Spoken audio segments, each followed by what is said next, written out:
നമസ്കാരം, ഞാൻ Aneesh Michael, M&S engineering കമ്പനിയുടെ മറ്റൊരു വീഡിയോയിലേക്ക് ഏവർക്കും സ്വാഗതം. ഞാനിപ്പോൾ ഉള്ളത് KCA-യുടെ കേരള ക്രിക്കറ്റ് അസോസിയേഷന്റെ മംഗലപുരത്തുള്ള ഗ്രൗണ്ടിലാണ്. ഇപ്പൊ പുറകെ കാണുന്നത് നമ്മുടെ പൗലീനാണ്. അപ്പൊ ഇവിടെ പ്ലേയേഴ്സിന്റെ വാഷ്റൂംസ് ഒക്കെ ഉണ്ട്. അപ്പൊ ഇവിടെ ടോയ്ലറ്റ്സിനകത്ത് പ്രഷർ കുറവും. അപ്പൊ ഈ പ്രഷർ ബിൽഡപ്പ് ചെയ്യാണ് നമ്മുടെ ഇവിടുത്തെ ഇന്നത്തെ ടാസ്ക്. അപ്പൊ നമ്മുടെ ടീം മെമ്പേഴ്സ് എല്ലാം ഉണ്ട്. നമുക്ക് വീഡിയോ കാണാം. ഇന്ന് എല്ലാ വീടുകളിലും തന്നെ പ്രഷർ ബൂസ്റ്റർ പമ്പ് വെച്ചിട്ടുണ്ട്. കാരണം ഇന്ന് അഡ്വാൻസ്ഡ് ആയിട്ടുള്ള പല ഫിറ്റിംഗ്സും വെച്ചിട്ടുണ്ട്. അപ്പൊ അതിനെല്ലാം തന്നെ പ്രഷർ ബൂസ്റ്റർ പമ്പ് ആവശ്യമുണ്ട്. ഈ പ്രഷർ ബൂസ്റ്റർ പമ്പ് ഫിക്സ് ചെയ്യുമ്പോൾ ഞങ്ങൾക്ക് ഒരു ഒത്തിരി കംപ്ലൈന്റ്സ് വരാറുണ്ട്. ഇത് എങ്ങനെയാണ് പ്രോപ്പറായിട്ട് ഇത് വെക്കുക എന്നുള്ളൊരു പല ആൾക്കാരും ചോദിച്ചിട്ടുണ്ട്. അതുപോലെ തന്നെ റിപ്പീറ്റഡ് ആയിട്ട് അതിനെ പീരിയോഡിക്കലായിട്ട് നല്ല കംപ്ലൈന്റ്സ് അല്ലെങ്കിൽ ഇത് വെച്ചിട്ട് തലവേദന അനുഭവിക്കുന്ന ഒത്തിരി കസ്റ്റമേഴ്സ് ഉണ്ട്. അപ്പൊ ബേസിക്കലി ഇതിന്റെ എല്ലാം കാരണം എന്ന് പറയുന്നത് പ്രോപ്പറായിട്ട് ഫിക്സിങ് അല്ലാത്തതാണ് ബേസിക് ഏറ്റവും വലിയ പ്രശ്നം. അപ്പൊ ഇന്നത്തെ വീഡിയോ എന്ന് പറയുന്നത് എങ്ങനെ നമുക്കിത് പ്രോപ്പറായിട്ട് ഫിക്സ് ചെയ്യാം, അല്ലെങ്കിൽ ഈ പറയുന്ന ആറ് കാര്യങ്ങൾ നമ്മൾ ശ്രദ്ധിച്ചു കഴിഞ്ഞാൽ ഇതിനകത്ത് കംപ്ലൈന്റ്സ് കുറയ്ക്കാം. അതാണ് ഇന്നത്തെ നമ്മുടെ വീഡിയോ. നമുക്ക് വീഡിയോയിലേക്ക് പോകാം.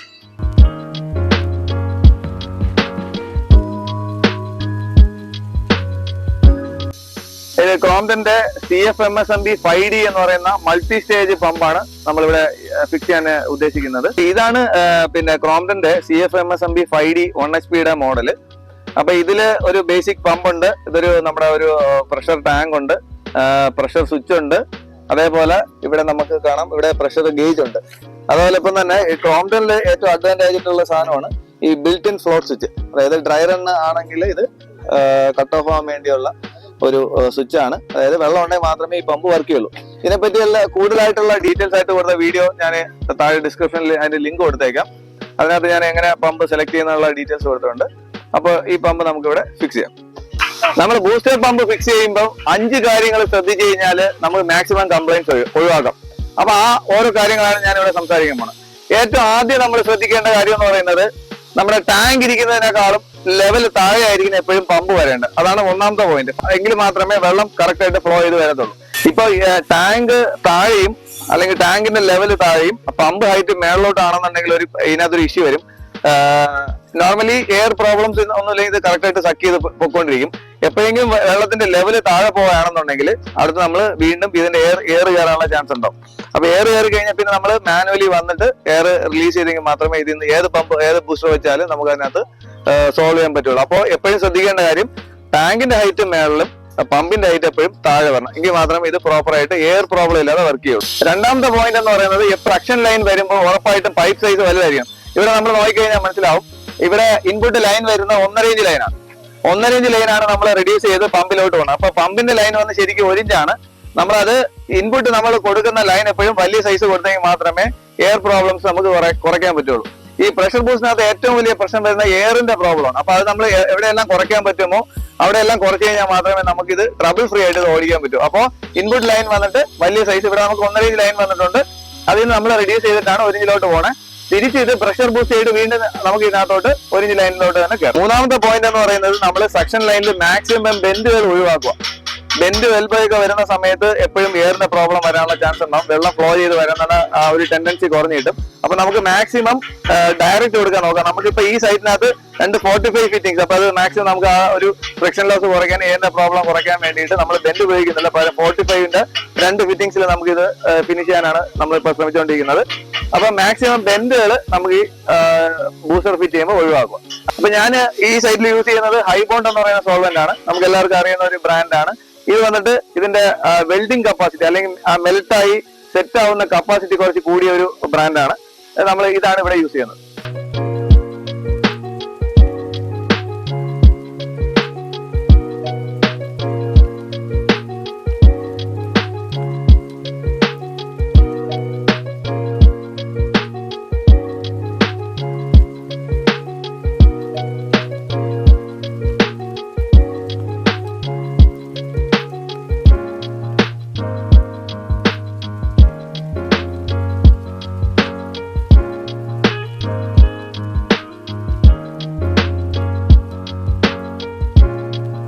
ഇപ്പൊ നമ്മൾ ഇവിടെ ഈ പമ്പ് ഫിക്സ് ചെയ്ത് കഴിഞ്ഞു. ഇതിന്റെ സക്ഷനും ഡെലിവറിയും നമ്മൾ ചെയ്ത് ബേസിക് ആയിട്ടുള്ള എല്ലാം നമ്മൾ അതിന്റെ ഗമ്മെല്ലാം ഫിക്സ് ചെയ്തിട്ട് നമ്മളെ യൂണിയെല്ലാം സെറ്റ് ചെയ്ത് ഇവിടെ കഴിഞ്ഞു. അപ്പൊ ഇത് എന്താണ് ചെയ്യുന്നുള്ള ഡീറ്റെയിൽസ് ആയിട്ട് ഇപ്പൊ പറയാം. ഇതാണ് നമ്മുടെ മെയിൻ ഡെലിവറി ലൈൻ പോകുന്നത്. അപ്പൊ ഇത് 1.5 ഇഞ്ച് ലൈനാണ്. 1.5 ഇഞ്ചിൽ നമ്മൾ ഡയറക്റ്റ് ആയിട്ട് റെഡ്യൂസ് ചെയ്ത് 1 ഇഞ്ചിലോട്ട് പോകുന്നുണ്ട്. ഓക്കെ, അപ്പൊ ഇവിടെ നോക്കിക്കഴിഞ്ഞാൽ നമ്മൾ മാക്സിമം 45 ആണ് യൂസ് ചെയ്തിരിക്കുന്നത്. ഈ നമ്മൾ ഈ ഹൈറ്റിനേക്കാളും കുറച്ച് താഴ്ത്തിയാണ് പമ്പ് വന്നിരിക്കുന്നത്. നേരത്തെ ഞാൻ പറഞ്ഞ പോലെ എയറിന്റെ പ്രോബ്ലം ഒഴിവാക്കാൻ വേണ്ടിയാണ് അങ്ങനെ ചെയ്യുന്നത്. പിന്നെ നമ്മൾ ഫസ്റ്റ് വരുമ്പോഴത്തേക്കും പമ്പിന് മുമ്പിലായിട്ട് ഒരു യൂണിയൻ നമ്മൾ ഫിക്സ് ചെയ്തിരിക്കും. അതുപോലെ തന്നെ ഇവിടെ ഒരു വാൽവ് ഉണ്ടാവും. സെക്ഷൻ ലൈനകത്ത് ഒരു യൂണിയൻ ആയിട്ട് ഒരു വാൽവ് ഉണ്ട്. ഈ യൂണിയൻ എന്തിനാണെന്ന് പറഞ്ഞാല് നമുക്ക് എന്തെങ്കിലും പമ്പ് നാളെ ഒരു ഇഷ്യൂ വന്നു കഴിഞ്ഞാൽ ഇത് നമുക്കിത് റിലീസ് ചെയ്ത് യൂണിയൻ റിലീസ് ചെയ്താൽ ഈസി ആയിട്ട് നമുക്ക് മാറ്റിയിട്ട് പണി കഴിഞ്ഞതിന് ശേഷം തിരിച്ച് ഫിക്സ് ചെയ്യാം. അപ്പൊ അതിനുവേണ്ടിയാണ് നമ്മളിവിടെ യൂണിയൻ ഫിക്സ് ചെയ്തിട്ടുള്ളത്. ഈ യൂണിയൻ മസ്റ്റായിട്ട് നമുക്ക് ചെയ്യണം. അതേപോലെ ഇതൊരു വാൽവ് ഉണ്ട്. ഈ സെക്ഷനിലെ വാൽവ് നമുക്ക് അപ്പൊ നമുക്ക് നേരത്തെ ഞാൻ പറഞ്ഞത് ബൈപ്പാസ് ചെയ്യുന്നത്. അപ്പൊ ഇവിടെ ഒരു വാൽവ് സെക്ഷനിലെ വാൽവ് ക്ലോസ് ചെയ്തിട്ട് മാത്രമേ നമുക്ക് ഇത് എടുക്കാൻ പറ്റുള്ളൂ. യൂണിയൻ നമുക്ക് റിമൂവ് ചെയ്യാൻ വേണ്ടി നമുക്ക് സെക്ഷനിലെ വാൽവ് മസ്റ്റായിട്ട് വേണം. പിന്നെ ഇവിടെ നോക്കിക്കഴിഞ്ഞാൽ ഡെലിവറിയിൽ നമ്മൾ അതുപോലെ സെയിം യൂണിയൻ ഉണ്ട്. ഈ section line delivery time union നമ്മൾ മാറ്റിയെങ്കിൽ മാത്രമേ നമുക്ക് പമ്പ് ഈസി ആയിട്ട് റിമൂവ് ചെയ്യാൻ പറ്റൂ. അതുവേണ്ടിയാണ് ഈ 2 യൂണിയൻസ് നമ്മളിവിടെ കൊടുത്തേക്കുന്നത്. പിന്നെ ഒരു വാൽവ് നമ്മൾ ഡെലിവറിയിൽ കൊടുത്തിട്ടുണ്ട്. അപ്പൊ ഈ ഡെലിവറി വാൽവ് എന്തിനാണെന്ന് പലപ്പോഴും ചോദിക്കാറുണ്ട്. 2 കാര്യങ്ങൾക്കുണ്ട്. നേരത്തെ ഞാൻ പറഞ്ഞായിരുന്നു, കറണ്ട് ഇല്ലാത്ത സമയത്ത് ബൈപ്പാസ് ചെയ്യണം എന്നുണ്ടെങ്കിൽ നമുക്ക് ഈ വാൽവ് ക്ലോസ് ചെയ്തെങ്കിൽ മാത്രമേ വെള്ളം നമുക്ക് ബൈപ്പാസ് ചെയ്ത് പോകുള്ളൂ. അല്ലെങ്കിൽ തിരിച്ച് റിട്ടേൺ വരാൻ ചാൻസ് ഉണ്ട്. അത് മാത്രമല്ല വേറെ പ്രശ്നം എന്ന് പറയുന്നത്, വേറൊരു കാര്യം എന്ന് പറയുന്നത്, ഈ ഡെലിവറിയിൽ വാൽവ് എന്തിനാണ് നമ്മൾ വെക്കുന്നതെന്ന് വെച്ച് കഴിഞ്ഞാൽ കുറച്ചു നേരം കഴിയുമ്പോഴത്തേക്ക് കംപ്ലൈൻസ് വരാം. കംപ്ലൈൻസ് വന്നു കഴിഞ്ഞാൽ ഇപ്പൊ സപ്പോസ് നമ്മുടെ വാൽവ് നമ്മുടെ ക്ലോസറ്റിലോ ടാപ്പിലോ ഒക്കെ ലീക്ക് ഉണ്ട്. അപ്പോ അത് നമുക്ക് പ്രോപ്പറായിട്ട് പെട്ടെന്ന് നമുക്ക് വിസിബിൾ ആയിട്ട് കാണാൻ പറ്റില്ല. അപ്പൊ ഈ നമ്മുടെ പമ്പിനാണോ കംപ്ലൈന്റ്, ലൈനിലാണോ കംപ്ലൈന്റ് എന്ന് തിരിച്ചറിയണമെങ്കിൽ മസ്റ്റായിട്ട് നമ്മളൊരു വാൽവ് വേണം. അപ്പൊ ഈ വാൽവ് ക്ലോസ് ചെയ്ത് കഴിഞ്ഞാൽ പമ്പ് കട്ട് ഓഫ് ആവുന്നുണ്ടെങ്കിൽ പമ്പിന് കംപ്ലൈന്റ്സ് ഇല്ല എന്നാണ് അർത്ഥം. ഈ വാൽവ് ക്ലോസ് ചെയ്തതിന് ശേഷം, അതായത് ഡെലിവറി വാൽവ് ക്ലോസ് ചെയ്തതിന് ശേഷവും പമ്പ് വർക്ക് ചെയ്യുന്നുണ്ടെങ്കിൽ നമ്മുടെ പ്രശ്നം ഇവിടെയാണ്. അപ്പൊ അത് ഐഡന്റിഫൈ ചെയ്യാൻ വേണ്ടി നമുക്ക് ഡെലിവറിയിലകത്ത് മസ്റ്റായിട്ട് ഒരു വാൽവ് വയ്ക്കണം. ഓക്കെ, ഇത് ഡെലിവറി ലൈനാണ്. ഈ വാൽവ് കഴിഞ്ഞിട്ട് തിരിച്ച് നേരെ നമുക്ക് ഡെലിവറി ലൈനിന്റെ അതിനകത്തോട്ട് പോകുന്നുണ്ട്. അപ്പൊ ഇവിടെ ഒരു വാൽവ് നമുക്ക് ഇവിടെ കാണാം. ഈ സെക്ഷനും ഡെലിവറിക്കും ഇടയ്ക്കായിട്ട് ഒരു വാൽവ് ഉണ്ട്. ഇത് നമുക്കൊരു ബൈപ്പാസ് ആണ്. സപ്പോസ് നേരത്തെ ഞാൻ പറഞ്ഞതുപോലെ ഇത് മാനുവൽ ബൈപ്പാസ് ആണ്. സപ്പോസ് നേരത്തെ ഞാൻ പറഞ്ഞതുപോലെ കറണ്ടിന്റെ എന്തെങ്കിലും പ്രോബ്ലം ഉണ്ട്, അല്ലെങ്കിൽ പമ്പ് ഡാമേജ് ഉണ്ടെന്നുണ്ടെങ്കിൽ നമ്മുടെ ഈ വാൽവ് നമ്മൾ ഓപ്പൺ ചെയ്ത് കഴിഞ്ഞാൽ, ഈ സെക്ഷനിലെയും ഡെലിവറിയിലെയും വാൽവ് ക്ലോസ് ചെയ്തിട്ട് നമ്മൾ ഈ വാൽവ് ഓപ്പൺ ചെയ്ത് കഴിഞ്ഞാൽ വെള്ളം ഡയറക്റ്റ് ആയിട്ട് താഴോട്ട് പോകും. അപ്പോൾ ഈ നോർമൽ പ്രഷർ കിട്ടും. പമ്പ് ഇല്ലാത്തുള്ള ഒരു പ്രഷർ നമുക്ക് ഇതിനകത്ത് കിട്ടും. ബുദ്ധിമുട്ടില്ലാതെ നമുക്ക് വെള്ളം കിട്ടും. ഇത് നമുക്ക് ഓട്ടോമാറ്റിക് ആയിട്ടും ചെയ്യാൻ പറ്റും. ഇവിടെ നമുക്ക് വേണമെന്നുണ്ടെങ്കിൽ ഒരു ബൈപ്പാസിലെ NRV വാൽവ്, ഈ വാൽവിന്റെ കൂടെ തന്നെ ഒരു NRV വാൽവിടെ അഡീഷണൽ വെച്ച് കഴിഞ്ഞാൽ ഓട്ടോമാറ്റിക് ആയിട്ട് ആ വാൽവ് ഓപ്പൺ ആവുകയും നമുക്ക് ഇത് ചെയ്യാൻ ബൈപ്പാസ് ആയിട്ട് വെള്ളം കിട്ടുകയും ചെയ്യും. അപ്പൊ ഇവിടെ ഈ സൈഡിൽ ആക്ച്വലി ഇപ്പൊ നമ്മൾ വരുമ്പോഴത്തേക്ക് തന്നെ ഒരു വാൽവ് വെച്ചിട്ടുണ്ടായിരുന്നു. അപ്പൊ അതുകൊണ്ടാണ് നമ്മൾ ഇത് മാനുവലി ഓപ്പറേറ്റ് ചെയ്യുന്നത്. ഓട്ടോമാറ്റിക് ആണെങ്കിൽ ഇതിനിടയ്ക്ക് ഒരു NRV യൂസ് ചെയ്ത് കഴിഞ്ഞാൽ ഓട്ടോമാറ്റിക് ആയിട്ട് ഇത് ബൈപ്പാസ് ആയിട്ട് പോകും.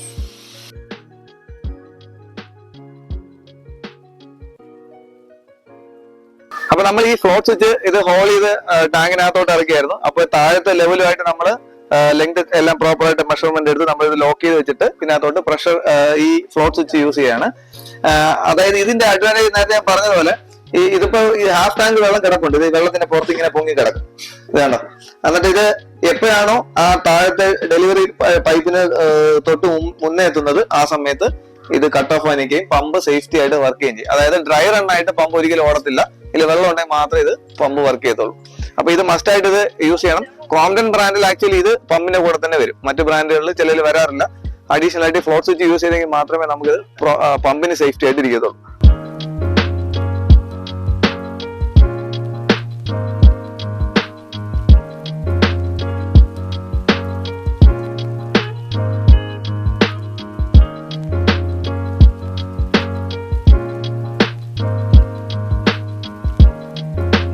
അപ്പൊ ഞാൻ പറഞ്ഞു വന്ന 6 കാര്യങ്ങൾ, അതിൽ ഒന്നാമത്തെ കാര്യം എന്ന് പറയുന്നത് ടാങ്കിന്റെ ഹൈറ്റ് എപ്പോഴും മേളിലും പമ്പിന്റെ ഹൈറ്റ് എപ്പോഴും താഴെ ഇരിക്കും. അതാണ് ഒന്നാമത്തെ കാര്യം. രണ്ടാമത്തെ കാര്യം എന്ന് പറയുന്നത് നമ്മുടെ ഇൻപുട്ട് ലൈൻ എപ്പോഴും വലിയ ലൈൻ ആയിരിക്കണം. അതിൽ നിന്ന് വേണം നമ്മൾ എപ്പോഴും പമ്പിന്റെ ലൈൻ കണക്ട് ചെയ്യാൻ. മേ ബി റിഡ്യൂസ് ചെയ്യണമെങ്കിൽ നമുക്ക് റിഡ്യൂസ് ചെയ്ത് കൊടുക്കാം. മൂന്നാമത്തെ കാര്യം എന്ന് പറയുന്നത് നമ്മൾ യൂസ് ചെയ്യുന്ന എൽബോസും ബെൻഡുകളുടെയും എണ്ണം മാക്സിമം കുറയ്ക്കുക. നാലാമത്തെ കാര്യം എന്ന് പറയുന്നത് നമ്മൾ യൂസ് ചെയ്യുന്ന ഗം, അതായത് സോൾവെന്റ്സ് ഏറ്റവും നല്ല ഹെവി ഗ്രേഡഡ് ആയിട്ടുള്ള സോൾവെന്റ്സ് തന്നെ ഉപയോഗിക്കുക. ഇല്ലെന്നുണ്ടെങ്കിൽ ലീക്ക് വരാനുള്ള ചാൻസ് ഉണ്ടാവും. അഞ്ചാമത്തെ കാര്യം എന്ന് പറയുന്നത് നമ്മൾ ബൈപ്പാസ് പ്രോപ്പർ ആയിട്ട് ചെയ്തിരിക്കണം. ആ ബൈപ്പാസിന്റെ അകത്താണ് നമ്മുടെ വാൽവ്സും യൂണിയനും. അതായത് എന്തെങ്കിലുമൊക്കെ ഇഷ്യൂസ് വന്നു കഴിഞ്ഞാൽ നമുക്ക് സോൾവ് ചെയ്യണമെങ്കിൽ ഞാൻ ഈ പറഞ്ഞ ബൈപ്പാസ് സിസ്റ്റം പ്രോപ്പർ ആയിട്ട് ചെയ്തിരിക്കണം. ആറാമത്തെ കാര്യം എന്ന് പറയുന്നത് നമ്മൾ യൂസ് ചെയ്യുന്ന ഫ്ലോട്ട് സ്വിച്ച്. മസ്റ്റായിട്ട് നമ്മളൊരു ഫ്ലോട്ട് സ്വിച്ച് യൂസ് ചെയ്യണം. അത് ഫ്ലോട്ട് സ്വിച്ച് യൂസ് ചെയ്തിട്ടില്ല എന്നുണ്ടെങ്കിൽ എന്തെങ്കിലും കണ്ടീഷനിൽ നമ്മൾ ഡ്രൈ ആയിട്ട് ഓടിക്കഴിഞ്ഞാൽ എയർ കയറാൻ പമ്പ് ഡാമേജ് ആവാനുള്ള ചാൻസ് കൂടുതലാണ്. അപ്പോൾ ഈ പറഞ്ഞ 6 കാര്യങ്ങളും നമ്മൾ കൃത്യമായി ചെയ്യുകയാണെങ്കിൽ പ്രഷർ ബൂസ്റ്റർ ഫിക്സ് ചെയ്യുമ്പോൾ നമ്മൾ യാതൊരു വിധമായ തലവേദന നമുക്ക് ഉണ്ടാകത്തില്ല. നമുക്ക് ആ ബൂസ്റ്ററിനെ പറ്റി അങ്ങ് മറന്നേക്കാം. സൂപ്പർ ആയിട്ട് വർക്ക് ചെയ്യും. പമ്പിന് വർക്ക് എല്ലാം കംപ്ലീറ്റ് ആയിട്ട് കഴിഞ്ഞതിന് ശേഷം പവർ സപ്ലൈ എല്ലാം കൊടുത്തു കഴിഞ്ഞു. ഇനി നമ്മൾ പമ്പിൽ ഇത് ഓൺ ചെയ്യാണ്. ഇവിടെ നമുക്ക് ഗേജ് നോക്കിയാൽ കാണാം, പമ്പ് ഓൺ ആയി. ഗേജിനകത്ത് കണ്ടോ, ഈ ഗേജിനകത്ത് ഇത് ഇപ്പോ വന്നിട്ട് കറക്റ്റ് ആയിട്ട് 4 ബാർ ആയപ്പോ പമ്പ് കട്ട് ഓഫ് ആയി. 4 ബാർ മീൻസ് ഇത് പമ്പ് ഫുള്ളി ലോഡായി. നമ്മുടെ ടാപ്പിലെല്ലാം ഫുൾ ലോഡായി കഴിഞ്ഞു. അപ്പോ ഇതിനകത്ത് 4 ബാറിൽ വന്നിട്ട് കട്ട് ഓഫ് ആയി വെച്ചു. അപ്പൊ നോക്കിയാൽ കാണാൻ പറ്റും ഒരു 4 ബാറിൽ പ്രഷർ ഇതിനകത്ത് സെറ്റ് ആയി ഇപ്പൊ ഉണ്ട്. ഇപ്പൊ നമ്മൾ ടാപ്പ് തുറക്കുകയാണ്. ടാപ്പ് തുറക്കുമ്പോ കണ്ടോ ഗേജ് താഴെ വന്നിട്ട് അത് 2 ബാറിലെത്തി. 2 ബാറിലെത്തിയപ്പോഴത്തേക്കും ആക്ച്വലി അത് പ്രഷർ കുറഞ്ഞതിന് ശേഷം വീണ്ടും അത് റൈസ് ആയിക്കൊണ്ടിരിക്കുകയാണ്. 2 ബാറാണ് ഇതിനകത്ത് നമുക്ക് ഡിഫറൻഷ്യൽ പ്രഷർ ഗേജ് സെറ്റ് ചെയ്ത് വെച്ചിരിക്കുന്നത്. ഗേജിന് ഞാൻ ഈ പ്രഷർ ഗേജിലോട്ട് വരാം. ഇതാണ് നമ്മുടെ ഇത് പമ്പിന്റെ ഡാൻ ഫോഴ്സ് എന്ന് പറഞ്ഞ പ്രഷർ കൺട്രോൾ സ്വിച്ച്. അപ്പൊ ഈ സ്വിച്ച് ആണ് ഇവിടെ ഈ പമ്പ് എപ്പോ ഓൺ ആവണം എപ്പോ ഓഫ് ആവണം എന്ന് തീരുമാനിക്കുന്ന, അല്ലെങ്കിൽ നമ്മൾ സെറ്റ് ചെയ്ത് വെക്കുന്നത് ഈ പ്രഷർ സ്വിച്ചിലാണ് നമ്മൾ ഇതിനകത്ത് അഡ്ജസ്റ്റ്മെന്റ്സ് എല്ലാം ചെയ്യുന്നത്. അപ്പൊ ഇതിന്റെ ഒരു കുറച്ച് സെറ്റിംഗ്സ് ഉണ്ട്, അതിന്റെ ഡീറ്റെയിൽസ് ആണ് ഞാൻ പറഞ്ഞുതരാം. അപ്പൊ ഇവിടെ നോക്കി കഴിഞ്ഞാൽ 2 കാര്യങ്ങളുണ്ട്. ഒരു റേഞ്ച് എന്ന് പറയുന്നത് നമുക്ക് കാണാൻ പറ്റും, പിന്നെ ഒരു ഡിഫറൻഷ്യലും ഉണ്ട്. അപ്പൊ റേഞ്ചിലാണ് നമ്മൾ എത്ര ബാറിൽ ഇത് വർക്ക് ആവണം, അല്ലെ എത്ര ബാർ സെറ്റ് ആവണം എന്ന് നമ്മൾ വെക്കുന്നത്. ഈ റേഞ്ചിലാണ് നമ്മൾ അഡ്ജസ്റ്റ് ചെയ്യുന്നത്. നമുക്ക് അപ്പുറത്തോട്ട് വരാം. ഡിഫറൻസിലാണ് നമ്മൾ ഏറ്റവും മിനിമം എത്രയിൽ കട്ട് ഓഫ് ആവണം, അല്ലെങ്കിൽ വീണ്ടും പമ്പ് ഓൺ ആവണം എന്ന് തീരുമാനിക്കുന്നത് ഈ ഡിഫറൻസിലാണ്. റേഞ്ചിൽ നമ്മൾ എത്ര വരെ പ്രഷർ എത്തണം, നമുക്കിപ്പോ 3 ബാർ പ്രഷർ വേണോ, 4 ബാർ പ്രഷർ വേണോ, എത്ര ബാർ പ്രഷർ വേണം, നമുക്ക് മാക്സിമം പ്രഷർ വേണം എന്ന് നമ്മൾ സെറ്റ് ചെയ്യുന്നത് റേഞ്ചിലും. ഡിഫറൻസ് എന്ന് പറയുന്നത് അത് പ്രഷർ കുറഞ്ഞു വരുമല്ലോ, എപ്പോഴാണ് വീണ്ടും പമ്പ് ഓൺ ആവണം എന്ന് തീരുമാനിക്കുന്നതാണ് ഈ ഡിഫറൻസ്. ഓക്കെ, ഇപ്പൊ ഇവിടെ നോക്കിക്കഴിഞ്ഞാൽ നമ്മൾ 4 ബാർ ഇവിടെ മാക്സിമം നമ്മൾ പ്രഷർ ബാർ സെറ്റ് ചെയ്ത് വെച്ചിട്ടുണ്ട്. അതാണ് നേരത്തെ ഗേജിൽ 4 ബാർ വന്ന ഡിഫറൻസ്. നേരത്തെ കണ്ടതുപോലെ 2 ബാർ എത്തിയപ്പോഴത്തേക്കും പ്രഷർ നമുക്കിത് 2 ബാറിൽ ഓൺ ആയി.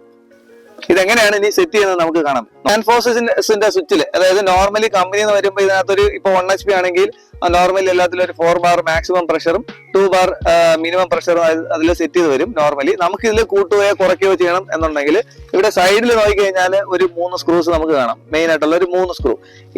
ഇതൊരു ലോക്ക് ആണ്. ഇവിടെ ഒരു ചെറിയൊരു പ്ലേറ്റ് ഉണ്ട്. ആ പ്ലേറ്റ് ഇതുണ്ടല്ലോ, സെന്ററിൽ ഒരു സ്ക്രൂ ഉണ്ട്. ആ സ്ക്രൂ ഇളക്കിയതിനു ശേഷം ഇത് മാറ്റുക. ഇനി ഈ മേളിൽ കാണുന്ന സ്റ്റാർ സ്ക്രൂ ഡ്രൈവർ 2 എണ്ണം ഉണ്ട്. ആ സ്റ്റാർ സ്ക്രൂ ഡ്രൈവറിൽ യൂസ് ചെയ്യുന്നതാണ് നമ്മുടെ അതിന്റെ റേഞ്ച്. ഇത് നമ്മൾ അഡ്ജസ്റ്റ് ചെയ്യുമ്പോൾ റേഞ്ച് കൂടുകയും കുറയൊക്കെ ചെയ്യാം. നമ്മൾ ഈ സ്റ്റാറിന്റെ സ്ക്രൂ ടൈറ്റ് ചെയ്യുമ്പോഴത്തേക്ക് ഇത് കണ്ടോ, നമുക്ക് ഇപ്പം 4 ബാർ എന്ന് പറയുന്നത് ഇപ്പൊ 5 ബാർ ആയി. 5 ബാറിന് മേളെ, അതായത് മാക്സിമം പമ്പിന്റെ മാക്സിമം പ്രഷറിൽ നിൽപ്പുണ്ട്. ആണോ, ഇതിപ്പോ 6 ബാർ. അപ്പൊ വീണ്ടും പമ്പ് ആ പ്രഷർ എത്താൻ വേണ്ടി ശ്രമിക്കുകയാണ്. അപ്പൊ ഈ പമ്പിന്, നമ്മൾ ഈ വെച്ചേക്കുന്ന പമ്പിന് മാക്സിമം 5 ബാർ വരെ ഉള്ളൂ. സപ്പോസ് നമ്മൾ സെറ്റ് ചെയ്ത് 6 ബാർ ആണെങ്കിൽ ഈ പമ്പിന് ആ 6 ബാർ മീറ്റ് ചെയ്യാൻ പറ്റുന്നില്ല.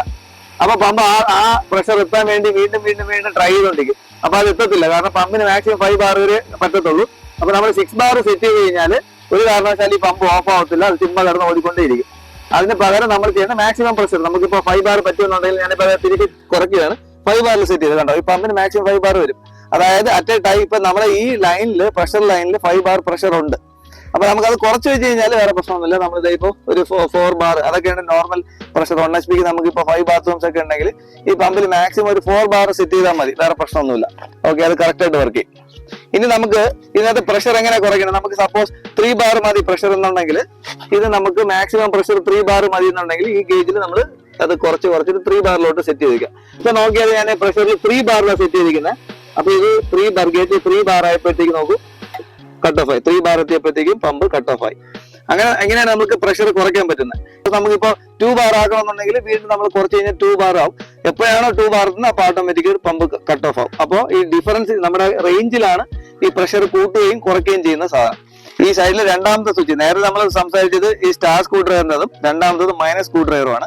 അപ്പൊ ഈ മൈനസ് സ്ക്രൂ ഡ്രൈവറിലാണ് നമ്മൾ ഡിഫറൻസ് എത്രയാണ് വേണ്ടെന്നുള്ളത്, അതായത് എത്ര പ്രഷറിൽ ഓൺ ആവണം എന്ന് തീരുമാനിക്കുന്നതാണ് ഡിഫറൻസിൽ. അപ്പൊ ഡിഫറൻസിൽ നമ്മൾ ഇപ്പൊ ഇത് നോർമലി കമ്പനിയിൽ നിന്ന് 2 ബാർ സെറ്റ് ചെയ്ത് വരും. നമുക്ക് വേണമെങ്കിൽ 1 ബാറിൽ സെറ്റ് ചെയ്ത് കഴിഞ്ഞാൽ അത്രയും പ്രഷർ ഡ്രോപ്പ് വരും, നന്നായിട്ട് ഡ്രോപ്പ് ആയാലേ വരത്തുള്ളൂ. നോർമലി 1 ബാർ പ്രഷർ സെറ്റ് ചെയ്യാൻ 2 ബാർ വേണം. ഇനി സപ്പോസ് നമുക്ക് ഇതിലും പ്രഷർ കൂട്ടണം, കണ്ടിന്യൂസ് ആയിട്ട് നല്ല പ്രഷറിൽ തന്നെ വേണമെന്നുണ്ടെങ്കിൽ ഡിഫറൻസിൽ നമ്മൾ വേണമെന്നുണ്ടെങ്കിൽ ഒരു 3 ബാറൊക്കെ സെറ്റ് ചെയ്ത് വെച്ചോളൂ. 3 ബാർ സെറ്റ് ചെയ്ത് വെച്ച് കഴിഞ്ഞാൽ 1 ബാറിന് ഡിഫറൻസ് ആകുമ്പോഴേ പമ്പ് ഓണും ഓഫും ആവുന്നത് ഇന്റർവെൽസ് കൂടിക്കൊണ്ടിരിക്കും. അത്രയും കണ്ടിന്യൂസ് ആയിട്ടുള്ള പ്രഷർ കൂടുതലായിട്ട് നമുക്ക് നല്ല ഹൈ നമ്മുടെ ന്യൂമാറ്റിക് സിസ്റ്റംസ് മീൻസ് നമ്മുടെ ജഗ്വാറിന്റെ പാനൽസ്, അങ്ങനത്തെ shower panels, shower try use ചെയ്യുമ്പോഴത്തേക്കും നമുക്ക് 2 ബാർ എന്ന് പറയുന്നത് നമുക്ക് മിനിമം സെറ്റ് ചെയ്യേണ്ടത് ഒരു 3 ബാറിൽ സെറ്റ് ചെയ്ത് വെക്കേണ്ടി വരും. ഓക്കെ, ഈ പ്രഷർ സ്വിച്ച് എന്ന് പറയുന്നത് നമുക്ക് റിക്വയർമെന്റ് ഉണ്ടെങ്കിൽ മാത്രമാണ് നമുക്ക് അഡ്ജസ്റ്റ് ചെയ്യേണ്ടത്. ചില സമയത്ത് നമ്മുടെ ഫിറ്റിംഗ്സ് വലിയ ഫിറ്റിംഗ്സ് ആണെന്ന് മാത്രമാണ് നമ്മൾ പ്രഷർ കൂട്ടി വെക്കേണ്ടത്. കമ്പനിയിൽ നിന്ന് നോർമലി വരുമ്പോഴത്തേക്ക് തന്നെ ഓട്ടോമാറ്റിക്കലി സെറ്റഡ് ആയിരിക്കും. അത് നമുക്ക് എന്തെങ്കിലും ഡിഫറൻസ് ഉണ്ടെങ്കിൽ മാത്രമാണ് ഇങ്ങനെ നമുക്ക് പ്രഷർ അഡ്ജസ്റ്റ്മെന്റ്സ് ചെയ്യേണ്ടത്. പ്രഷർ അഡ്ജസ്റ്റ്മെന്റ്സ് ചെയ്തതിന് ശേഷം ഉറപ്പായിട്ടും ഈ സ്ക്രൂ നമ്മൾ തിരിച്ച് ഫിക്സ് ചെയ്ത് വെക്കണം. ഈ ബോക്സ് നമ്മൾ ഉറപ്പായിട്ടും തിരിച്ചു വെക്കണം. ഇത് തിരിച്ചു വെച്ചിട്ടില്ല എന്നുണ്ടെങ്കിൽ പ്രഷർ ചേഞ്ച് ആവാനുള്ള ചാൻസ് ഉണ്ട്. അതുകൊണ്ടാണ് ഇങ്ങനെ ഒരു ലോക്ക് വെച്ചേക്കുന്നത്. അപ്പൊ ഈ ലോക്ക് മസ്റ്റ് ആയിട്ട് നമ്മൾ തിരിച്ച് ഫിക്സ് ചെയ്യണം. നമ്മുടെ പ്ലേയേഴ്സ് യൂസ് ചെയ്യുന്ന വാഷ്റൂമാണ്. വാഷ്റൂമിനകത്ത് നമ്മൾ നോക്കിക്കഴിഞ്ഞാൽ ടാപ്പിൽ പ്രഷർ വളരെ കുറവാണ്. അതുപോലെ തന്നെ എടുത്ത് കഴിഞ്ഞാൽ വളരെ പ്രഷർ കുറവാണ്. അങ്ങനെ തിരിച്ച് ഞങ്ങൾ ബാത്റൂമിലോട്ട് എത്തി. ഇത് കണ്ടോ, ഇതിപ്പോൾ നേരത്തെ പ്രഷർ ഡിഫറൻസ് ഉണ്ടായിരുന്നു, എത്രമാത്രം പ്രഷർ ഇതുണ്ട്, അതുപോലെ എന്തുകൊണ്ടും വേണം. അപ്പോൾ അങ്ങനെ KCL പവലിയനിലെ ടോയ്ലറ്റ്സിന്റെ വർക്കെല്ലാം ഞങ്ങൾക്ക് സൂപ്പറായിട്ട് ചെയ്യാൻ പറ്റി. നമ്മുടെ പ്രഷർ ബൂസ്റ്റർ പമ്പ് നന്നായിട്ട് വർക്ക് ചെയ്യുന്നുണ്ട്. നിങ്ങളുടെ അഭിപ്രായങ്ങളും നിർദ്ദേശങ്ങളും ഞങ്ങളെ കമന്റിലൂടെ അറിയിക്കാവുന്നതാണ്. അപ്പോൾ മറ്റൊരു വീഡിയോയിൽ കാണുന്നവരേക്കും ബൈ.